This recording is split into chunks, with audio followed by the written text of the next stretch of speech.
Years ago when I first did the carnivore diet, I had no idea what I was doing. I just heard the concept of the diet from, I think it was Michaela Peterson, possibly Jordan Peterson, and it was also, yeah, I heard it there somewhere.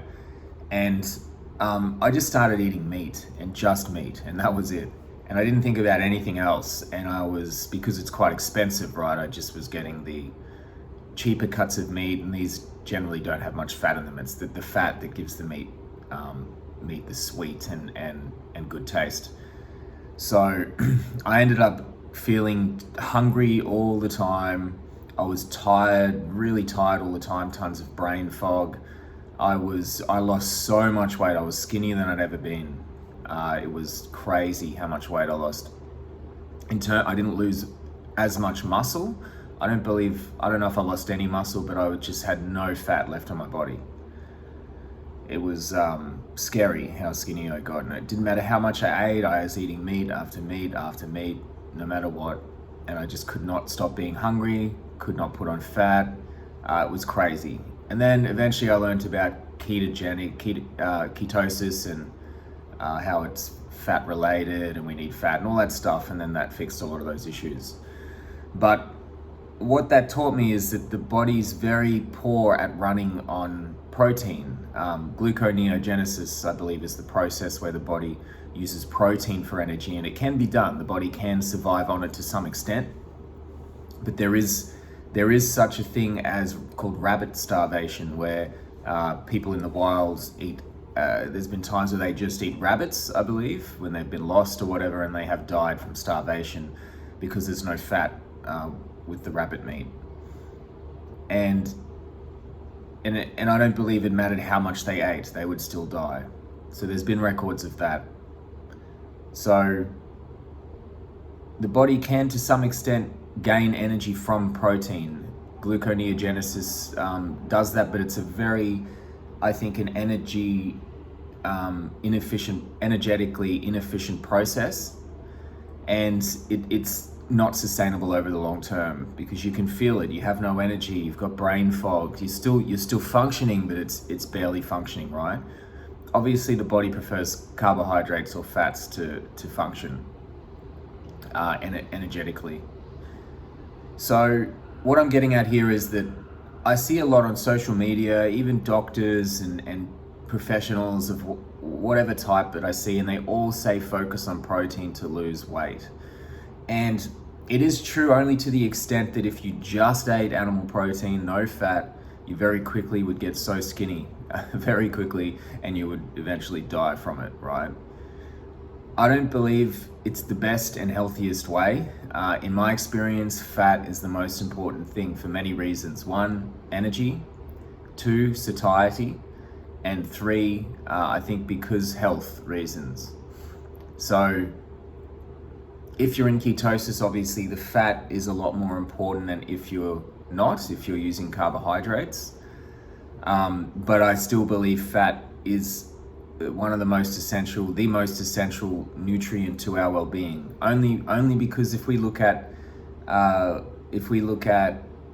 evolution, our brains are mainly made of fat. I think what caused the evolution was the fact that whatever animal we come from, monkeys or whatever, ate cooked meat, and they weren't really evolutionarily designed to. We were mainly vegetarians, I believe, ate some insects. Then for whatever reason we ate cooked meat, we got a ton of these certain types of fat in our brains. There was some kind of reaction, and the brains grew to an abnormal size, and now we are what we are now. We took unnatural actions and became somewhat, in a sense, unnatural. The human consciousness, the way the human mind is, I believe, is sort of an abnormality in terms of nature. If you look at all the animals, they're not like us. So we did something abnormal. We were a vegetarian who ate meat, and then we became somewhat abnormal in a way. So I believe it's the fats in the meat that reacted with our brains, the omega-3s and omega-6s, omega-9s, that reacted to our brains, and it allowed them to grow to an abnormal size. So looking at that, it suggests to me that fat is very, very important to us. And the other thing is that fat can also be very damaging depending on the fat. So if we look at these seed oils that we get, seed vegetable oils, even fruit oils, I believe are dangerous. In the last, I believe it's 100 to 150 years, there's been this crazy spike of things like obesity, cancer, heart disease, all this stuff that barely existed in the literature. People say it's because the literature wasn't accurate. Others say it's because of the way things have changed for us. So we eat much differently now than we used to. The main things being the refined foods, the artificial foods, and the fats that we eat. And it seems to me some of the most scariest foods are the seed oils. So if we look at I've watched YouTube videos on how these things are made, and it's basically just car oil. You can use, I believe, I read somewhere that the initial invention of these seed oils was intended to be machine oil, and then somehow we just started eating it. But they go through this many layered process. If you think of, like, say for example, corn oil, we don't consider corn to even be an oily food, but somehow we get oil out of these, so we need to press it over and over and over and over to get this oil out of it. And then the oil itself needs to be put with chemicals in order to extract certain things, to remove certain other chemicals, dangerous things. It needs to be heated, it needs to be pressurized. And some of these chemicals that they put with are really, deadly chemicals. So it's this many layered process to get these crazy chemicals that we consume constantly, and they're so cheap and they're addictive and they taste good, etc., like refined sugar.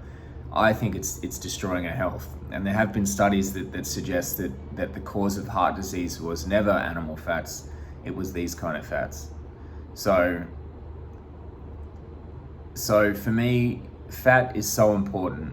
If you focus on protein, I think what made the doctors, or the modern sort of medical people and the Instagram people and whoever it is that I'm seeing this stuff on, I think where it's been mistaken is that when you do focus on protein, you generally get fat with it.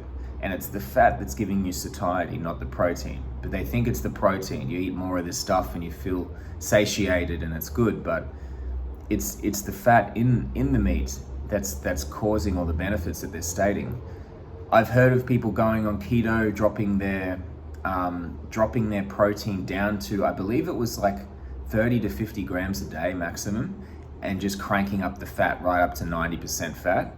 And they say that they still are able to gain strength, still able to gain muscle, just as well as if you were on 150 grams of protein. So for me, the body actually requires very little protein, although protein is used for many purposes in the body. Like everything, basically any structure within the body is made from protein, right? And I believe neurochemicals as well. But the body doesn't need as much of it as we think to function well. It's the fat. So when you start eating a higher fat diet, even if you eat the carbs, you have to keep the carbs lower though. Say 50 to 100 grams a day net of fruit carbs, preferably berries. Once you do that, and if you crank up the fat, just put butter with everything, eat the high fat types of steak, eat avocados, and that's what I do. Eat the high fat types of steak, I put butter with everything, and I eat avocados. And sometimes I'll eat cheese. It doesn't work great with me though. But because of that, I noticed that my skin is better, and that my health just generally gets better. I'm more satiated, and it's not really related to how much protein, it's how much fat. Fat truly is so satiating. I don't know if you've ever tried to eat too much fat, but you get this sick feeling, and you know immediately that you can't handle any more. So that's pretty much it. So if you're trying to get your health better, if you're trying to even if you're trying to gain muscle, even if you're trying to sleep better, even if you're trying to just do any of those types of things, try focusing on the fat rather than the actual protein. Don't worry about the protein too much. So avoid any artificial seed oil, disgusting fats, and just do animal fat, and you should hopefully notice a difference. Thanks, guys.